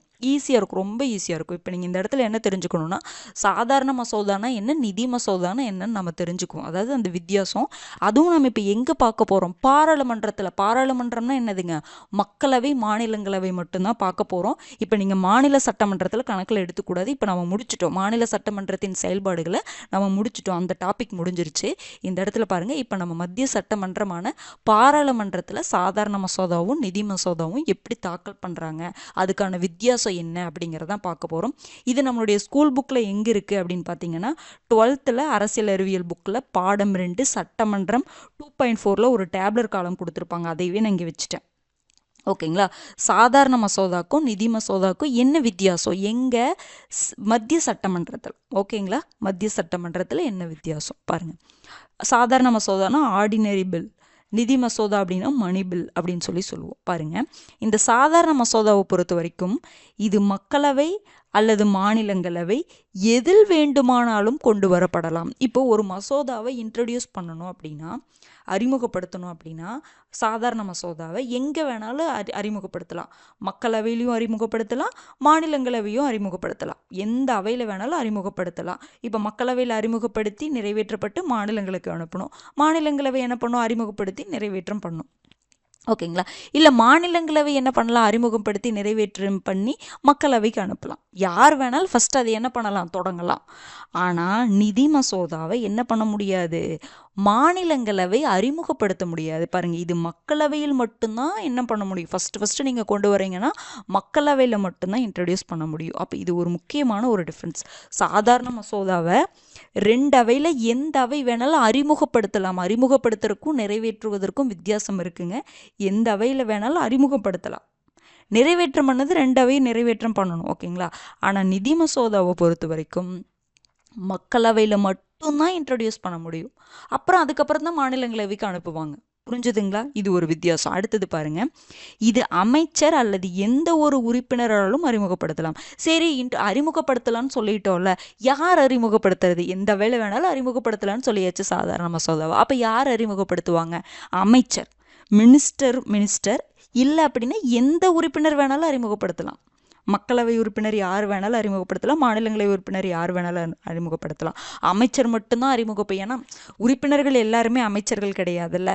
அப்போ அமைச்சர் அறிமுகப்படுத்தலாம், இல்லைன்னா எந்த உறுப்பினரும் அறிமுகப்படுத்தலாம்னு சொல்கிறாங்க. ஆனால் நிதி மசோதாவை பொறுத்த வரைக்கும் அமைச்சர் மட்டும்தான் அதை என்ன பண்ண முடியும், அறிமுகப்படுத்த முடியும். அதுவும் மக்களவையில் மட்டும்தான் அறிமுகப்படுத்த முடியும். அப்போ உறுப்பினர்கள் இவ்வளோ பேர் இருக்காங்கன்னா, ஓகேங்களா, 543 பேர் உறுப்பினர்கள் இருக்காங்கன்னா, அதில் எவ்வளோ பேர், 15% கிட்ட தான் உங்களுக்கு என்னவா இருப்பாங்க, அமைச்சர்கள் இருப்பாங்க. அவங்க தான் என்ன பண்ண முடியும், அறிமுகப்படுத்த முடியும். இது ஒரு முக்கியமான வித்தியாசம். புரிஞ்சுதுங்களா. அடுத்தது பாருங்கள். அடுத்தது இன்னொன்று, இதுலேயே இன்னொன்று பார்த்துடலாங்களா. இன்னொரு மசோதா இருக்கும். என்ன மசோதா, கான்ஸ்டிடியூஷனல் அமெண்ட்மெண்ட் பில், அரசியலமைப்பு திருத்த மசோதா இருக்குல்ல. ஓகேங்களா. அது எங்கே தான் அறிமுகப்படுத்த முடியும், பாராளுமன்றத்தில் தான் அறிமுகப்படுத்த முடியும். அப்போ அது கூட இது கூடயே இங்கே கம்பேர் பண்ணி பார்க்கலாமா. பாருங்கள், சாதாரண மசோதாவை பொறுத்த வரைக்கும் மக்களவையில் அறிமுகப்படுத்தலாம், மாநிலங்களவையும் அறிமுகப்படுத்தலாம். ஆனால் நிதி மசோதாவை எங்கே மட்டும்தான் அறிமுகப்படுத்த முடியும், மக்களவையில் மட்டும்தான் அறிமுகப்படுத்த முடியும். அரசியலமைப்பு திருத்த மசோதாவை எங்கெங்கே அறிமுகப்படுத்த முடியும், எங்கே வேணாலும் அறிமுகப்படுத்தலாம். மக்களவையிலையும் அறிமுகப்படுத்தலாம், மாநிலங்களவையும் அறிமுகப்படுத்தலாம். இதெல்லாம் நம்ம முன்னாடியே பார்த்ததுங்க, அப்படியே கம்பேர் பண்ணிக்கணும். ஓகேங்களா. அடுத்தது அமைச்சர். சாதாரண மசோதாவை பொறுத்த வரைக்கும் அமைச்சரோ இல்லது ஏதாவது ஒரு உறுப்பினரோ அறிமுகப்படுத்தலாம். ஆனால் நிதி மசோதாவை பொறுத்த வரைக்கும் அமைச்சர் மட்டும்தான் என்ன பண்ண முடியும், அறிமுகப்படுத்த முடியும். சரி, அரசியலமைப்பு திருத்த மசோதாவை யார் அறிமுகப்படுத்த முடியும், அமைச்சரோ இல்லை எந்த உறுப்பினரோ யார் வேணாலும் என்ன பண்ணலாம், அறிமுகப்படுத்தலாம். புரிஞ்சுதுங்களா. இந்த இடத்துல நீங்கள் அரசியலமைப்பு திருத்த மசோதாவையும் அப்படியே லைனை தெரிஞ்சு வச்சுக்கணும். அதெல்லாம் முன்னாடியே படித்தது, இப்போ ரிவைஸ் பண்ணுற மாதிரி இருக்கும். ஓகேங்களா. அடுத்தது பாருங்க, குடியரசுத் தலைவரின் பரிந்துரை இல்லாமலே இதை அறிமுகப்படுத்தலாம். அப்போது ஒரு சாதாரண மசோதாவை நீங்கள் மக்களவையிலையும் கொண்டு வரலாம், மாநிலங்களவையிலையும் கொண்டு வரலாம். அப்போ அறிமுகப்படுத்தும் பொழுது குடியரசுத் தலைவருடைய பரிந்துரை முன்னாடியே தேவை கிடையாது. அதை நிறைவேற்றம் பண்ணதுக்கு அப்புறம் தான் குடியரசுத் தலைவருடைய சம்மதம் வேணும். ஆனால் அறிமுகப்படுத்துறதுக்கு குடியரசுத் தலைவருடைய அந்த பரிந்துரை தேவை கிடையாது. குடியரசுத் தலைவரின் பரிந்துரை இல்லாமலே இது என்ன பண்ணலாம், அறிமுகப்படுத்தப்படலாம். அடுத்தது பாருங்க, குடியரசுத் தலைவரின் பரிந்துரையின் அடிப்படையில் மட்டுமே இதை அறிமுகப்படுத்தும். நிதி மசோதா, பண மசோதாவை பொறுத்த வரைக்கும் குடியரசுத் தலைவர் என்ன பண்ணுவார், ரெக்கமெண்ட் பண்ணுவார், பரிந்துரை பண்ணுவார். அவர்கிட்ட ஒப்புதல் வாங்கிட்டு தான் என்ன பண்ணணும், மணி பில்லையோ இல்லை மணி பில்லை நம்ம என்ன பண்ண முடியும், தாக்கல் பண்ண முடியும். அரசியலமைப்பு திருத்த மசோதாக்கு அதுக்கும் என்ன தேவையில்லை, குடியரசுத் தலைவருடைய பரிந்துரை தேவை கிடையாது. ஓகேங்களா. கிட்டத்தட்ட சாதாரண மசோதாவும் அரசியலமைப்பு திருத்த மசோதாவும் ஒரே மாதிரி இருக்கும், ஒரு சில வித்தியாசங்கள் தான். ஓகேங்களா. அப்போ அரசியலமைப்பு திருத்த மசோதாவுக்கும் குடியரசுத் தலைவருடைய பரிந்துரை தேவை கிடையாது. நிதி மசோதாவுக்கு மட்டும்தான் குடியரசுத் தலைவருடைய பரிந்துரை முன்னாடியே தேவைப்படும், அதுக்கப்புறம் தான் அறிமுகப்படுத்த முடியும். ஓகேங்களா. அடுத்தது பாருங்க, 4வது பாயிண்ட்டு, இதை மாநிலங்களவை திருத்தவோ நிராகரிக்கவோ முடியும். இந்த சாதாரண மசோதாவை மக்களவையில் ஃபஸ்ட்டு என்ன பண்ணுறாங்க, லோக்சபாவில் அதை நிறைவேற்றி என்ன பண்ணுவாங்க, ராஜ்யசபாவுக்கு அனுப்புகிறாங்கன்னு வச்சுக்கோங்க. அதைய ராஜ்யசபா என்ன பண்ணலாம், திருத்தலாம், இல்லைன்னா நிராகரிக்கலாம். இது உங்களுடைய விருப்பம்தான். ஓகேங்களா. அடுத்தது பாருங்கள், ஆனால் நிதி மசோதாவை, பண மசோதாவை என்ன பண்ண முடியாது, இதை மாநிலங்களவை திருத்தவோ நிராகரிக்கவோ முடியாது. எப்படி சாதாரண மசோதாவை நீங்கள் திருத்த சொல்லி என்ன பண்ணலாம், நிராகரிக்க சொல்ல எல்லாமே பண்ணலாம். ஆனால் பண மசோதாவை என்ன பண்ண முடியாது, ராஜ்யசபா திருத்தவோ நிராகரிக்கவோ முடியாது. மாநிலங்களவை அது பரிந்துரையுடனோ அல்லது பரிந்துரை இல்லாமலோ மக்களவைக்கு முன்வரைவை திருப்பி அனுப்ப வேண்டும். அதை மக்களவை ஏற்கலாம் அல்லது நிராகரிக்கலாம். அப்போ என்ன பண்ணலாங்கன்னா, மாநிலங்களவை இதை திருத்தவோ நிராகரிக்கவோ முடியாது. ஏதாவது சஜஷன் வேணால் கொடுக்கலாம். மாநிலங்களவை என்ன பண்ணலாம், நிதி மசோதாவை பொறுத்த வரைக்கும், பண மசோதாவை பொறுத்த வரைக்கும் ஏதாவது சஜஷனோடவோ இல்லை சஜஷன் இல்லாமையோ மக்களவைக்கு இந்த மசோதாவை திருப்பி அனுப்பலாம். ஓகேங்களா. திருப்பி அனுப்பும்போது அதையே லோக்சபா ஏற்றுக்கலாம், மக்களவை ஏற்றுக்கலாம், இல்லைன்னா நிராகரிக்கலாம். ஏன்னா இது மக்களவைக்கு மட்டும்தான் நிதி மசோதா மேலே அதிகமான ரைட்ஸ் இருக்குது. ஓகேங்களா. இவங்க ஜஸ்ட் அதை பார்க்குறாங்க, அவ்வளோதான். திருத்தவோ நிராகரிக்கவும் முடியாது. வேணால் திருப்பி ஒரு சஜஷனோடவோ சஜஷன் இல்லாமையோ திருப்பி மக்களவைக்கு அனுப்பலாம். அந்த சஜஷனை மக்களவை ஏற்கலாம், ஏற்காமல் கூட போகலாம். எதை பொறுத்த வரைக்கும், நிதி மசோதாவை பொறுத்த வரைக்கும். ஓகேங்களா. ஆனால் இதில் அப்படி இல்லை, திருத்தலாம், நிராகரிக்க முடியும் ராஜ்யசபா. சரி, அப்போ அரசியலமைப்பு திருத்த மசோதாவை அதை பொறுத்த வரைக்கும் பார்த்தீங்கன்னா 2 அவையிலையுமே குறிப்பிட்ட மெஜாரிட்டியில் அதை நிறைவேற்றப்படணும். அப்போ ஒரு அவையில் நிறைவேறி இன்னொரு அவையில் நிறைவேறல அப்படின்னா அது என்ன ஆயிரும் அப்படின்னா, அது கேன்சல் ஆயிரும், அந்த பில்லே இதாயிரும். ஓகேங்களா. இதுக்கு அது வராது. ஓகேங்களா. திருப்பி அனுப்புறது அந்த மாதிரிலாம் கிடையாது. 2 அவையிலையுமே மெஜாரிட்டியில் என்ன பண்ணணும், நிறைவேற்றம் பண்ணணும். பண்ணலைன்னா அது என்ன பண்ண மாட்டாங்க, அதை அனுப்ப முடியாது. குடியரசுத் தலைவருக்கும் அந்த மாதிரி அனுப்ப முடியாது. ஓகேங்களா. அடுத்தது பாருங்க, எந்த முடிவும் எடுக்காமல் 6 மாத காலத்திற்கு மாநிலங்களவை இம்முன்வரைவை நிறுத்தி வைக்க முடியும்.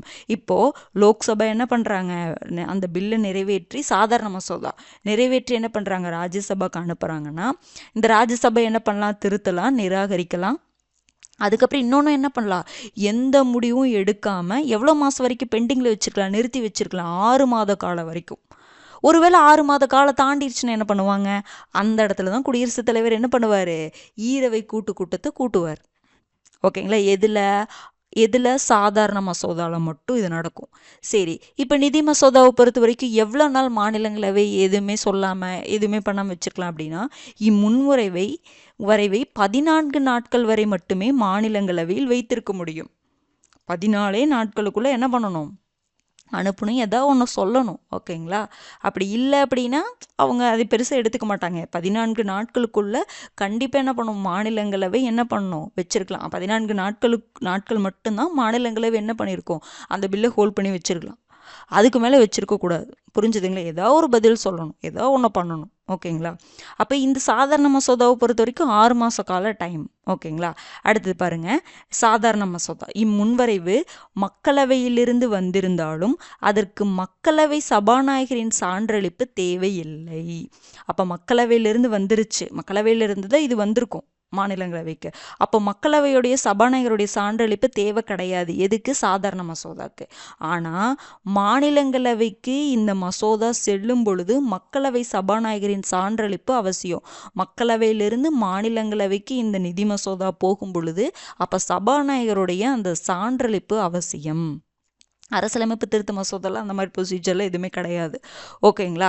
அதே மாதிரி அரசியலமைப்பு திருத்த மசோதாவில் இவ்வளோ நாளாக பெண்டிங் வச்சுருக்கணும் அந்த மாதிரிலாம் எதுவும் கிடையாது. ஓகேங்களா? அப்போ இதெல்லாம் ரொம்ப ரொம்ப முக்கியமான பாயிண்ட்டுங்க. இது ரொம்ப முக்கியமான அந்த வித்தியாசம் கூட இது எல்லாமே. அடுத்தது பாருங்கள், சாதாரண மசோதாக்கு பார்க்கலாம் பாருங்க. ஈரவைகளும் ஏற்றுக்கொண்ட பிறகே இது குடியரசுத் தலைவரின் ஒப்புதலுக்கு அனுப்பப்படும். இம்முன்வரைவை நிறைவேற்றுவதில் ஈரவைகளின் கருத்து வேறுபாட்டால் முடக்கம் ஏற்பட்டால் ஈரவைகளின் கூட்டத்திற்கு குடியரசுத் தலைவர் அழைப்பு விடுப்பார். ஈரவைகளின் கூட்டத்திற்கு குடியரசுத் தலைவர் அழைப்பு விடுவார் அப்படின்னு சொல்லக்கூடிய ஆர்டிக்கல் என்னதுங்க? ஆர்டிக்கல் 108. இப்போ பாருங்க, இப்போ ஈரவைகளும் அந்த மசோதாவை ஏற்றுக்கொண்டால் மட்டும்தான், ரெண்டுமே ஏற்றுக்கொள்ளணும் ஒரு குறிப்பிட்ட மெஜாரிட்டியோட. ஈரவைகளும் ஏற்றுக்கொண்ட பிறகே இது என்ன பண்ணுவாங்கன்னா குடியரசுத் தலைவரின் ஒப்புதலுக்கு என்ன பண்ணுவாங்க? அனுப்புவாங்க.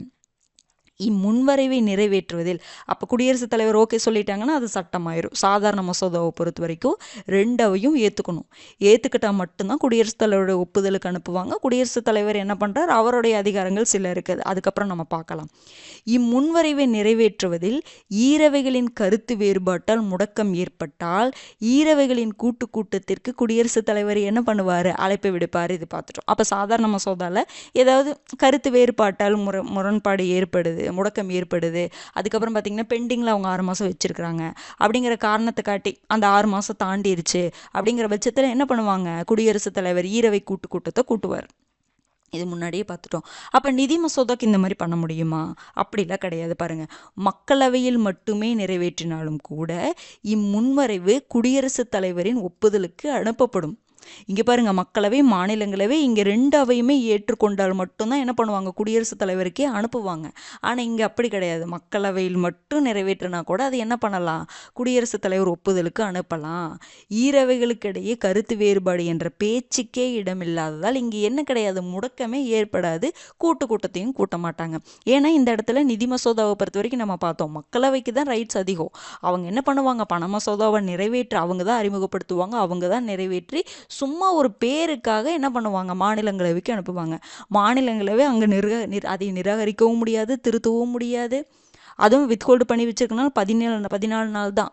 அதுக்குள்ளே ஏதாவது ஒன்று சொல்லணும். அவங்க சொன்னாலும் சொல்லலை அப்படின்னாலும் மக்களவையில் நிறைவேற்றியதாக தான் கருதப்படும். அவங்க ஒரு அவையில் நிறைவேற்றினால் கூட, மக்களவையில் நிறைவேற்றினாலும் கூட அது குடியரசுத் தலைவரின் ஒப்புதலுக்கு அனுப்பிச்சிருவாங்க. ஆனால் சாதாரண மசோதாவை பொறுத்த வரைக்கும் ரெண்டு அவையுடைய ஒப்புதலும் தேவைப்படும். அதே மாதிரி நிதி மசோதாவை பொறுத்த வரைக்கும் என்ன இல்லைங்க? முடக்கமே ஏற்படாது. ஏன்னா மக்களவை முடிவெடுத்தாவே போதுமானது. அதனால் ஈரவைக்கு மாநிலங்களவை நான் எனக்கு இது பிடிக்கல அப்படின்னு சொன்னால் கூட என்ன பண்ண வேண்டியதில்லை, அதை ஏற்றுக்கவே வேண்டியதில்லை. கருத்து வேறுபாடு ஏற்படக்கூடாது. அங்கே ஏற்பட்டாலும் ஒன்றும் பண்ண முடியாது. ஓகேங்களா? அதனால் ஈரவை கூட்டத்திற்கு வழிவகை இல்லை அங்கே அப்படின்னு சொல்கிறாங்க. அதே மாதிரி அரசியலமைப்பு திருத்த மசோதாவிலையும் என்ன பண்ண முடியாது? ஈரவை கூட்டத்தை கூட்ட முடியாது. நம்ம முன்னாடியே பார்த்துட்டோம். ஞாபகம் இருக்குங்களா? ஓகே, அடுத்தது பாருங்க. மக்களவையில் இம்முன்வரைவு தோல்வி அடைந்தால் அரசாங்கம் பதவி விலக நேரிடும். முன்வரைவு ஒரு அமைச்சரால் அறிமுகப்படுத்தப்பட்டிருந்த மட்டுமே. மக்களவையில் லோக்சபாவில் இந்த மசோதா தோல்வி அடைஞ்சிருச்சுன்னு வச்சுக்கோங்களேன், கவர்மெண்ட்டே பதவி விலகணும். அதாவது அந்த அமைச்சரவையே பதவி விலகணும். ஏன்? அது எப்போ அப்படின்னா அந்த மசோதா ஒரு அமைச்சரால் அறிமுகப்படுத்தின மட்டும்தான். ஒரு மினிஸ்டர், அதாவது சாதாரண மசோதாவை பொறுத்த வரைக்கும் மினிஸ்டரும் அறிமுகப்படுத்தலாம், ஒரு உறுப்பினரும் என்ன பண்ணலாம்? அறிமுகப்படுத்தலாம். ஏதோ ஒரு உறுப்பினரும் அறிமுகப்படுத்தலாம். அப்போ மினிஸ்டர் அந்த மசோதாவை அறிமுகப்படுத்துகிறாங்க, ஆனால் அந்த மசோதா தோல்வி அடைஞ்சிருச்சு அப்படின்னா அரசாங்கம் பதவி விலகணும். எப்போ ஒரு உறுப்பினர் அறிமுகப்படுத்தியிருந்தாங்கன்னா அந்த மாதிரி வராது. ஒரு அமைச்சர் அறிமுகப்படுத்தினா மட்டும்தான் என்ன ஆகும்? தோல்வி அடைஞ்சிச்சுன்னா அரசாங்கம் பதவி விலகணும். இதில் சாதாரண மசோதாவை பொறுத்த வரைக்கும். மக்களவையில் இம்முன்வரைவு தோல்வி அடைந்தால் அரசாங்கம் பதவி விலகணும். ஓகேங்களா? மினிஸ்டர் தான் அறிமுகப்படுத்த முடியும் இதையே. அதனால் கண்டிப்பாக இம்முன்வரைவு தோல்வி அடைஞ்சிச்சுன்னா அரசாங்கம் என்ன பண்ணணும் அப்படின்னா பதவி விலகணும். ஏன்னா ஆதரவில்லைன்னு அர்த்தம் இல்லை, அவங்க கருத்துக்கெல்லாம் ஆதரவில்லைன்னு அர்த்தம் இல்லை. அதனால் அரசாங்கம் பதவி விலகணும்னு சொல்கிறாங்க. ஓகேங்களா. அரசியலமைப்பு திருத்த மசோதாவில் அந்த மாதிரிலாம் கிடையாது. அடுத்தது பாருங்க, குடியரசுத் தலைவர் இம்முன்வரைவை நிராகரிக்க மறுபரிசீலனை செய்யுமாறு திருப்பி அனுப்ப முடியும். இப்போ சாதாரண மசோதாவை ஒன்று அறிமுகப்படுத்தணும் அப்படின்னா மக்களவையிலையும் அறிமுகப்படுத்தலாம், மாநிலங்களவையும் அறிமுகப்படுத்தலாம். அப்புறம் பார்த்தீங்கன்னா யார் அறிமுகப்படுத்தலாம்? அமைச்சர் அறிமுகப்படுத்தலாம், இல்லைன்னா உறுப்பினர் அறிமுகப்படுத்தலாம். குடியரசுத் தலைவருடைய அறிமுகப்படுத்துவதற்கு குடியரசுத் தலைவருடைய பரிந்துரை தேவை கிடையாது. ஆனால் 2 அவையிலையும் நிறைவேற்றம் பண்ணி குடியரசுத் தலைவருக்கு அப்போ அனுப்புவாங்கல்ல சாதாரண மசோதாவை, அப்போ அந்த இடத்துல குடியரசுத் தலைவர் அதை நிராகரிக்கலாம், மறுபரிசீலனை செய்யுமாறு என்ன பண்ணலாம்? திருப்பி அனுப்பலாம். ஓகே சொல்லலாம். இந்த மாதிரி அதிகாரங்கள் 3 இருக்கா? அப்போ மறுபரிசீலனை செய்யுமாறு திருப்பி அனுப்பலாம். ஓகேங்களா. மத்திய சட்டமன்றத்துக்கே திருப்பி அனுப்பலாம், நிராகரிக்கவும் செய்யலாம், வித்ஹோல்டு பண்ணியும் வச்சுக்கலாம். நம்ம பார்த்தோம். இப்போ பண மசோதாவை பொறுத்த வரைக்கும் இதற்கு குடியரசுத் தலைவர் ஒப்புதல் அளிக்கலாம், இல்லைன்னா நிராகரிக்கலாம். ஆனால் மறுபரிசீலனை செய்யுமாறு திருப்பி அனுப்ப முடியாது. ஏன்? குடியரசுத் தலைவருடைய ஒப்புதலின் பேரில் தான், அவருடைய பரிந்துரையின் பேரில் தான் என்ன பண்ணியிருப்பாங்க? அறிமுகப்படுத்தியிருப்பாங்க. அறிமுகப்படுத்தி அவையில் நிறைவேற்றம் பண்ணி குடியரசுத் தலைவருக்கு அனுப்புகிறாங்க. அப்போ ஒப்புதல் அளிக்கலாம், இல்லைன்னா நிராகரிக்க கூட செஞ்சுக்கலாம். ஆனால் மறுபரிசீலனை செய்யுமாறு என்ன பண்ண முடியாது? பண மசோதாவை குடியரசுத் தலைவர் திருப்பி அனுப்ப முடியாது. ஓகேங்களா. இதெல்லாம் முக்கியமான வித்தியாசங்க. நம்ம இப்போ எதை தான் பார்த்துட்டு வந்துட்டுருக்குறோம்? மக்களவைக்கும் மாநிலங்களவையிலையும் சாதாரண மசோதா என்னதுங்க, நிதி மசோதாவை பற்றி பார்த்துட்டு வரோம். என்னென்னது? சாதாரண மசோதாவை பொறுத்த வரைக்கும் மக்களவை மாநிலங்களவை எங்கே வேணாலும் அறிமுகப்படுத்தலாம், அமைச்சர் இல்லைன்னா எந்த உறுப்பினர் வேணாலும் அறிமுகப்படுத்தலாம், குடியரசுத் தலைவர் பரிந்துரை இல்லாமலே அறிமுகப்படுத்தலாம்.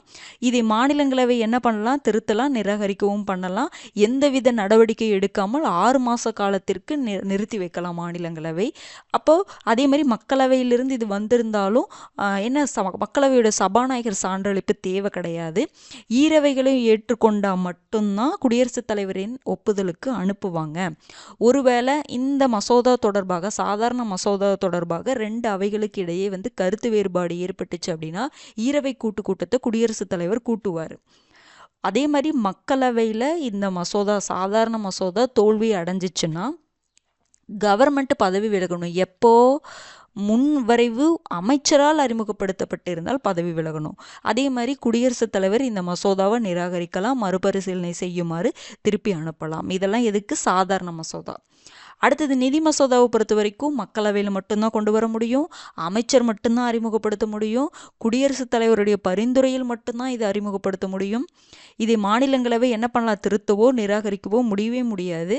ஓகேங்களா. மாநிலங்களவை என்ன பண்ணலாம்? சஜஷன் கொடுத்து திருப்பி அனுப்பலாம். அந்த சஜஷனை ஏற்றுக்கிறதும் ஏற்றுக்காததும் மக்களவையோட கையில் தான் இருக்குது. இந்த நிதி முன்வரைவை 14 நாட்கள் வரை மட்டும்தான் மாநிலங்களவை வச்சிருக்க முடியும். அதே மாதிரி மாநிலங்களவைக்கு மக்களவையிலிருந்து இந்த மசோதா செல்லும் பொழுது மக்களவை சபாநாயகருடைய சான்றளிப்பு கண்டிப்பாக தேவை. மக்களவையில் மட்டுமே நிறைவேற்றினாலும் கூட இந்த மசோதாவை நம்ம குடியரசுத் தலைவருக்கு அனுப்பலாம். இந்த இடத்துல ஈரவைக்கு இடையில கருத்து வேறுபாடு இருக்கவே இருக்காது. அதனால் முடக்கமும் ஏற்படாது. ஈரவை கூட்டத்திற்கும் இங்கே வாய்ப்பே கிடையாது. மக்களவையில் இந்த நிதி மசோதா தோல்வி அடைஞ்சிச்சு அப்படின்னா அரசாங்கம் பதவி விலகணும். நிதி மசோதாவை பொறுத்த வரைக்கும் குடியரசுத் தலைவர் ஒப்புதல் அளிக்கலாம், இல்லைன்னா நிராகரிக்கலாம். ஆனால் மறுபரிசீலனை செய்யுமாறு திருப்பி அனுப்ப முடியாது. இப்போ இங்கே பார்த்துட்டோமா? இங்கே இப்போ பாருங்கள், இந்த இடத்துல எப்படி நம்ம அங்கே சாதாரண மசோதா நிதி மசோதாவை பார்த்தோமோ அதே மாதிரி தான் இங்கே மாநில சட்டமன்றத்துக்கும் நம்ம பார்ப்போம். இதை வச்சு நீங்கள் நம்ம ஈஸியாக கம்பேர் பண்ணலாம். இப்போ நாம் என்ன பார்க்க போகிறோம் அப்படின்னா மாநில சட்டமன்றம். ஓகேங்களா. எது கூட கம்பேர் பண்ணிக்கணும் அப்படின்னா குடியரசுத் தலைவர் வர்ற இடத்துலலாம் நீங்கள் யாரை வச்சுக்கணும்? ஆளுநர். ஓகேங்களா. குடியரசுத் தலைவரை ஆளுநர். ராஜ்யசபா அப்படிங்கும்போது இங்கே என்ன இருக்கும்? மாநில அளவில் லெஜிஸ்லேட்டிவ் கவுன்சில். லோக்சபான்னு இருக்கும் பொழுது இங்கே என்ன இருக்கும்? மாநில அளவில் லெஜிஸ்லேட்டிவ் அசம்பிளி. இதுதான் நீங்கள் கம்பேர் பண்ணிக்கணும். புரிஞ்சுதுங்களா? அதே மாதிரி எப்படி இங்கே ப்ரொசீஜரோ சாதாரண மசோதா நிதி மசோதாவை நிறைவேற்றம் பண்ணாங்களோ அந்த மாதிரி தான் இப்போ நம்ம மாநில சட்டமன்றத்திற்கான சாதாரண மசோதா நிதி மசோதாவை பற்றி பார்ப்போம். ஓகேங்களா. பாருங்கள், சாதாரண மசோதா இது மக்களவை மாநிலங்களவை எதில் வேண்டுமானாலும் கொண்டு வரப்படலாம். இது மக்களவை அப்படிங்கிறது என்னதுங்க, லெஜிஸ்லேட்டிவ் அசம்பிளிலையும் கொண்டு வரலாம், லெஜிஸ்லேட்டிவ் கவுன்சில் மாநில சட்டமன்றத்தை பொறுத்த வரைக்கும் 2 அவையிலையும் கொண்டு வரலாம். எதில் கொண்டு வரலாம், சட்டமன்ற பேரவையிலையும் கொண்டு வரலாம், சட்டமன்ற மேலவையிலையும் கொண்டு வரலாம். 2 அவை இருக்கும் பொழுது தான் இந்த பிரச்சனை வரும். புரிஞ்சுதுங்களா? 2 அவை இருக்கக்கூடிய மாநிலங்களில் ஒரு அவையில் இருந்துச்சுன்னா அந்த அவையில் மட்டும் நிறைவேற்றம் பண்ணி இது பண்ணிடுவாங்க. 2 அவை இருக்கும் பொழுது தான் இந்த வித்தியாசத்தை நம்ம பார்க்க வேண்டியது இருக்குது. ஓகேங்களா? லெஜிஸ்லேட்டிவ் அசம்பிளிலையும் கொண்டு வரலாம், லெஜிஸ்லேட்டிவ் கவுன்சிலையும் கொண்டு வரலாம். அதே மாதிரி அமைச்சரும் கொண்டு வரலாம், எந்த ஒரு உறுப்பினரும் அறிமுகப்படுத்தலாம் மாநில சட்டமன்றத்தில். புரிஞ்சுதுங்களா? அடுத்தது பாருங்க, இது நிதி மசோதா. நிதி மசோதாவை பொறுத்த வரைக்கும் மாநில சட்டமன்றத்தில் எங்கே மட்டும்தான் கொண்டு வரப்பட முடியும், சட்டமன்ற பேரவையில் மட்டும்தான் கொண்டு வர முடியும். 2 அவை இருந்துச்சு அப்படின்னா சட்டமன்ற பேரவையில் மட்டும்தான் கொண்டு வர முடியும். அமைச்சர் மட்டும்தான் என்ன பண்ண முடியும், இந்த முன்வரைவை அறிமுகப்படுத்த முடியும். மாநில சட்டமன்றத்தில் இதே தான். அரசியலமைப்பு திருத்த மசோதா இங்கே வருமா? அரசியலமைப்பு திருத்த மசோதாவை மாநில சட்டமன்றத்தில் கொண்டு வரவே முடியாது. புரிஞ்சுதுங்களா? அதுக்கு பாராளுமன்றத்திற்கு மட்டும்தான் அதிகாரம் இருக்குது. இதெல்லாம் வித்தியாசத்தை புரிஞ்சுக்கோங்க. ஏன் நான் இப்படி கம்பேர் பண்ணி சொல்கிறேன்னா, இதுதான் உங்களுக்கு ஈஸியாக இருக்கும். தனியாக நாம் எடுத்துலதுன்னா குழப்பற மாதிரி இருக்கும். ஓகேங்களா? இது புரிஞ்சிருச்சுங்களா? லெஜிஸ்லேட்டிவ் அசம்பிளிலையும் கொண்டு வரலாம், லெஜிஸ்லேட்டிவ் கவுன்சிலையும் கொண்டு வரலாம். எப்படி மக்களவை இது கூட கம்பேர் பண்ணிக்கணும். புரிஞ்சுதுங்களா? சரி, அடுத்தது பாருங்க, குடியரசுத் தலைவரின் பரிந்துரை இல்லாமலே இது அறிமுகப்படுத்தப்படலாம். எங்க? மத்திய சட்டமன்றத்தில். மாநில சட்டமன்றத்தில் ஆளுநரின் இந்த இடத்துல என்ன வருவாங்க, ஆளுநருடைய பரிந்துரை இல்லாமலே மாநில சட்டமன்றத்தில் இது அறிமுகப்படுத்தலாம். இங்க ஆளுநரின் பரிந்துரையின் அடிப்படையில் மட்டுமே இது அறிமுகப்படுத்தலாம். எங்க? மாநில சட்டமன்றத்தில். இப்போ நம்ம என்ன பார்த்துட்டு இருக்கிறோம், மாநில சட்டமன்றத்தில் சாதாரண மசோதாவும் நிதி மசோதாவும் எப்படி கொண்டு வர்றாங்க, 2 அவை இருக்கும் பட்சத்தில் எப்படி கொண்டு வர்றாங்க அப்படின்னு பார்க்குறோம்.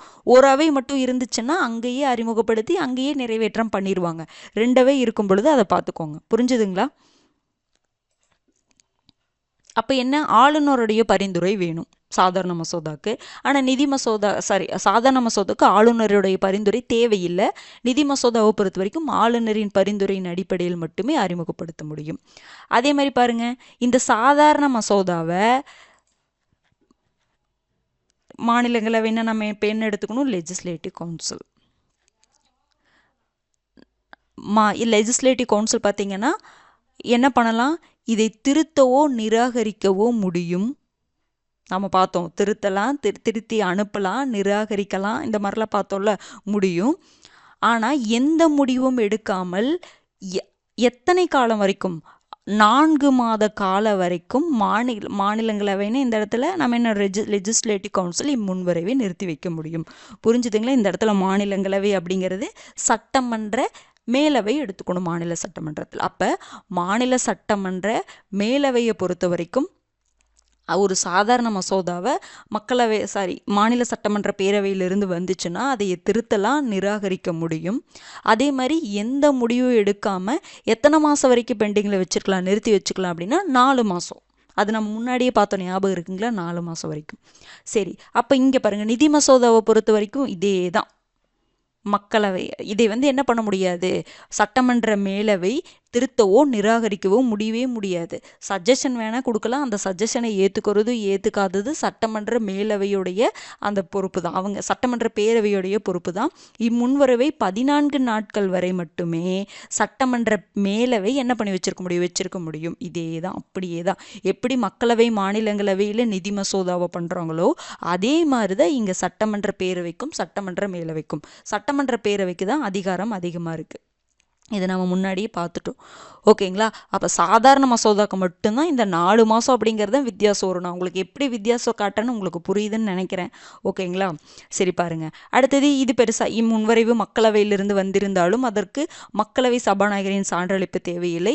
அதே மாதிரி தான் இங்கே இம்முன்வரைவு எங்கிருந்து சட்டமன்ற பேரவையிலிருந்து வந்திருந்தாலும் அதற்கு மக்களவை அந்த சட்டமன்ற பேரவையோட சபாநாயகருடைய சான்றளிப்பு தேவையில்லை. இங்கே சட்டமன்ற மேலவைக்கு இம்முன்வரைவு செல்லும் பொழுது என்னதுங்க, சட்டமன்ற பேரவையோ சபாநாயகரின் சான்றளிப்பு அவசியம். 2 அவை இருக்கும் பொழுது தான் இந்த பிரச்சனை வரும். மக்களவைனா என்ன எடுத்துக்கோங்க, லெஜிஸ்லேட்டிவ் அசம்பிளி எடுத்துக்கோங்க மாநில அளவில், லெஜிஸ்லேட்டிவ் கவுன்சில் ராஜ்யசபா. புரிஞ்சுதுங்களா? நீங்கள் முன்னாடியே உங்களுக்கு லெஜிஸ்லேட்டிவ் கவுன்சில்னா என்ன, ராஜ்யசபானா என்ன, லோக்சபானா என்ன, லெஜிஸ்லேட்டிவ் அசம்பிளினா என்ன இப்படிங்கிறது எல்லாமே நான் சொல்லிட்டேங்க. அதனால் நீங்கள் அதெல்லாம் பார்க்காம இப்போ நான் லெஜிஸ்லேட்டிவ் கவுன்சில் அசம்பிளின்னு இப்படி சொல்லும் பொழுது உங்களுக்கு கன்ஃபியூஸ் ஆகும் பார்க்கல அப்படின்னா. பார்த்தீங்கன்னா உங்களுக்கு இது ஒரு ரிவிஷன் மாதிரி தான் இருக்கும் கண்டிப்பாக. ஓகேங்களா? இது புரிஞ்சிருச்சுங்களா? அப்போ அதே மாதிரி பாருங்கள், ஈரவைகளும் இப்போ ஈரவை இருக்கக்கூடிய மாநிலங்கள் எப்படி இருக்கும்? ஈரவைகளும் சாதாரண மசோதாவை பொறுத்த வரைக்கும் ஈரவைகளும் ஏற்றுக்கொண்ட பிறகு தான் இது என்னதுங்க, ஆளுநருடைய ஒப்புதலுக்கு அனுப்பப்படும். குடியரசுத் தலைவர்னா மாநில சட்டமன்றத்தில் யாருக்கு அனுப்புவாங்க? ஆளுநருடைய ஒப்புதலுக்கு அனுப்புவாங்க. இம்முன்வரைவை நிறைவேற்றுதல்ல ஈரவைகளின் கருத்து வேறுபாடால் முடக்கம் ஏற்பட்டால் ஈரவைகளின் கூட்டத்திற்கு குடியரசுத் தலைவர் அழைப்பு விடுப்பாரா? ஆளுநர் அழைப்பு விடுப்பாரா? கிடையாது. இந்த இடத்துல இது ஒரு வித்தியாசம். ஏன் அப்படின்னா மாநில சட்டமன்றத்தில் ஈரவை கூட்டத்திற்கு வாய்ப்பே கிடையாது. மத்திய சட்டமன்றத்தில் இது ஓகே. ஆனால் ஏன்னா ஈரவைகளும் ஏற்றுக்கொண்ட பிறகு ஆளுநருடைய ஒப்புதலுக்கு அனுப்புவாங்க. ஒருவேளை 2 அவைக்கு கருத்து வேறுபாடு ஏற்பட்டுச்சு அப்படின்னா ஈரவை கூட்டத்தை மாநில சட்டமன்ற அவைக்குள்ளே கூட்டுவாங்களான்னா கூட்ட மாட்டாங்க. ஓகேங்களா? இந்த வித்தியாசத்தை நான் உங்களுக்கு சொன்னேன். நிதி மசோதாலையும் அப்படிதான். சாதாரண மசோதாக்கே மாநில சட்டமன்றத்தில் ஈரவை கூட்டம் கிடையாது. எப்படி நிதி மசோதாவில் இருக்கும்? அங்கே மத்திய சட்டமன்றத்திலே ஈரவை கூட்டம் பண மசோதாக்கு கிடையாது. அப்படின்னா மாநில சட்டமன்றத்தில் எப்படி இருக்கும்? ஓகேங்களா? அடுத்தது பாருங்கள், மக்களவையில் இம்முன்வரைவு தோல்வி அடைந்தால் அரசாங்கம் பதவி விலக நேரிடும். முன்வரைவு ஒரு அமைச்சரால் அறிமுகப்படுத்தப்பட்டிருந்தால் மட்டும். அப்போ மாநில சட்டமன்ற பேரவையில் இந்த முன்வரைவு தோல்வி அடைஞ்சிச்சு அப்படின்னா அரசாங்கம் பதவி விலகணும். அது அமைச்சரால் அறிமுகப்படுத்தியிருந்தால் மட்டுமே. அதே மாதிரி இங்கே நிதி மசோதாவை பொறுத்த வரைக்கும் மாநில சட்டமன்ற பேரவையில் இந்த முன்வரைவு தோல்வி அடைந்தால் அரசாங்கம் பதவி விலக வேண்டும், லெஜிஸ்லேட்டிவ் அசம்பிளியில். ஏன்னா மாநில சட்டமன்ற பேரவையில் தான் என்ன பண்ண முடியும், இதை அறிமுகப்படுத்த முடியும். அப்போ அது தோல்வி அடைஞ்சிருச்சுன்னா அரசாங்கம் பதவி விலகணும். அதே மாதிரி இப்போ மாநில சட்டமன்றத்தில் மசோதாவை யாருக்கு அனுப்புவாங்க? ஆளுநருக்கு அனுப்புவாங்க, கவர்னருக்கு அனுப்புவாங்க. அப்போ கவர்னர் என்ன பண்ணலாம்? அந்த மசோதாவை நிராகரிக்கலாம், மறுபரிசீலனை செய்யுமாறு திருப்பி அனுப்பலாம். ஆனால் நிதி மசோதாவை ஆளுநர் என்ன பண்ண முடியாது. இது ஏன் இதெல்லாம் நான் மாத்திரம் புரியுதுங்களா? மாநில சட்டமன்றத்துக்காக நான் பார்த்துட்ருக்குறோம். அப்போ இதற்கு ஆளுநர் ஒப்புதல் அளிக்கலாம் அல்லது நிராகரிக்கலாம். ஆனால் மறுபரிசீலனை செய்யுமாறு என்ன பண்ண முடியாது, திருப்பி அனுப்ப முடியாது. ஓகேங்களா?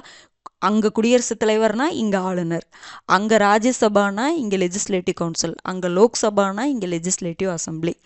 அப்படியே வரும். 2 வித்தியாசம். என்ன வித்தியாசம்?